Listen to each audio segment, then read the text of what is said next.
আল্লাহ তাআলা কিয়ামতের কঠিন ময়দানে বলে শুনেন, যেদিন স্বামী স্ত্রীকে চিনবে না, স্ত্রী স্বামীকে দেখে পালিয়ে যাবে, বন্ধু বন্ধুরে চিনবে না, পীর সাহেব মুরিদরে চিনবে না, মুরিদ পীর সাহেবরে চিনবে না, দলের কর্মী তার নেতারে চিনবে না, নেতা তার কর্মীরা চিনবে না, বন্ধু বন্ধুরে দেখে পালাবে।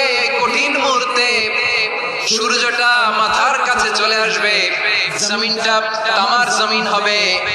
আজকের জমিনের মতো নয়, মানুষ ঘর্মাক্ত ক্লান্ত শ্রান্ত মাথার মগজগুলো কানের ছিদ্র আর নাকের ছিদ্র দিয়ে বেয়ে বেয়ে পড়বে।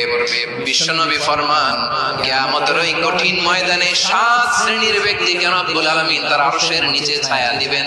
তার মধ্যে প্রথম শ্রেণীর ব্যক্তি হলো ইমামুন আদিল, যে ইনসাফের সাথে বিচার করে, যে জাস্টিস সমাজে সার্ভ